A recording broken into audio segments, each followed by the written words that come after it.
Hi guys, this is Donna again from MyTastyJourney.com.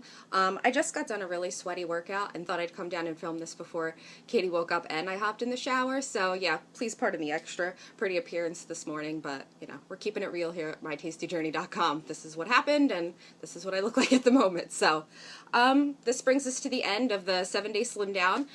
Leading into the weekend, like I had said, I hadn't followed the plan as strictly because the 7-day slim down is set up for like an event. So at the end of 7 days, you're going to go to a wedding or something. By Friday, we kind of had figured out the structure and the healthier choices that we had wanted to make. So leading into the weekend, I picked more of the things I wanted. You know, I got my hummus that I debated about the other day instead of following. Actually, I think we did still have salads and stuff on Friday and Saturday, but by Sunday we were, you know, kind of really picking our own choices, but they were much healthier. I really liked the structure this week because it kind of reminded me to pick healthier things and just put me back in that mindset. So now leading into this week, it's not like totally falling off the wagon. It's just now getting back into picking what we want, but in these, you know, more structured framework. I really liked that. I really liked, again, adding that like mid-morning snack because that made my afternoons less about what I was going to eat, because by the time I got to lunch, it was starving, and then at 12 o'clock I ate, 12:05 it's done, and then from 12 to 4 I have to wonder when I'm going to get my next snack. It really cut my cravings because I had added that mid-morning snack, it pushed my lunch back, so then I was less worried about snacking, and then by the time I was hungry, it was 3:30, 4 o'clock, we had our snack. A couple hours later we had dinner. So I really liked adding those extra little bits throughout the day. It really kept my cravings at bay. They're all small, they're all healthy, so, you know, that's nothing I have to worry about in terms of calories. But that made me also think, too, that, you know, if you had never tried to lose weight and you had done the slim down would have seemed really extreme and really intense and really overwhelming, and probably by Thursday you would have wanted to order pizza. Hell, I did, and I, you know, followed like 5 days of the week really, really strictly normally. So that made me think when, you know, I always think when you're first starting to lose weight, I really feel like people go to bed on Sunday and then they wake up on Monday and they're like, I'm going to change everything. I'm going to work out and I'm going to eat healthy all the time. And even though dinner's going to take me an hour to cook, even though I'm used to cooking for 15 minutes, I'm going to do it. And then I'm going to get up in the morning and I'm going to work out for 2 hours. You know, these things aren't really realistic and they're not going to last for very long. They might, if you're lucky, last long enough till, you know, you lose a good amount of weight and then you hit a plateau. And then once you hit that plateau, it is really hard to keep going. Trust me on that one. But, you know, I don't think people give themselves enough time to really figure out what they like and what they want. They just kind of jump into it, follow somebody else's program, and not really think about what is realistic in their life and what they enjoy. The reason I've been able to maintain my weight is because I did do it in a really slow pace. When I first started, and again, you could read my weight loss story above, I first was like, I'm just going to start working out. I'm not going to change anything how I eat. I'm just going to work out.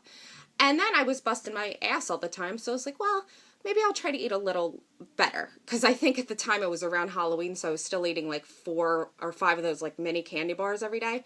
So I was like, well, maybe I'll cut those out and maybe I'll have a salad one day a week. And, you know, that kind of slowly progressed. And then I bought a scale, so then I was able to be held accountable. And then once I saw the numbers going, that was really motivating. You know, and that's really great because I thought during that time, I really learned what I liked, what I didn't like, you know, what you're willing to try again, especially with like food choices. So many people tell me they don't like vegetables, but they want to be healthy. You know, figure out a way that you really like them. I don't like every single vegetable out there, but most of the time I'm willing to give them a second chance and definitely try a different way of making them. If you've only eaten steamed string beans your whole life, you know, try roasting them. You might like them that way. Try cauliflower with garlic and salt and pepper. Hi, Deb. You might just like that too. So you never know what you might like. And then the fitness, like I said, 20 minutes to start, 30 minutes. You don't have to kill yourself. You don't have to jump in full swing on a Monday morning and do 2 hours of cardio every day and eat vegetables 3 meals a day and hate your life, because that really won't last long. Really figure out what you like and how you can incorporate it into your life normally. I'm sorry, I talk really fast. I'm actually winded because I'm talking so fast, but I apologize.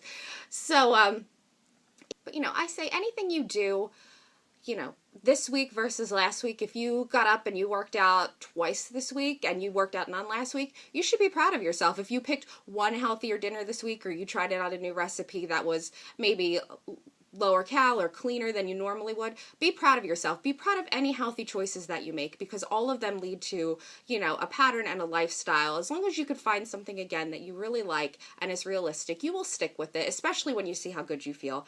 And, you know, always be proud of all of the things that you do to make healthier choices.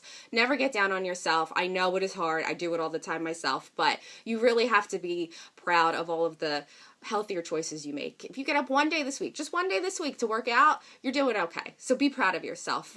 You know, and I'll be here to help along and give you some options and ideas. And I'm still going to post about ice cream, so don't think that that won't be on here.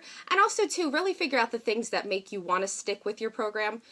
For me, again, reading this book, I can't even tell you how many times I've read it, because every time I fall off and really feel like I'm, you know, on one side, this book anchors me back and pulls me back in. This week it was the Tone It Up and seeing the different recipes and the way they eat clean and their structure. So really figure out, you know, what brings you back to your place of wanting to do good, and that gets you back in the right mind frame.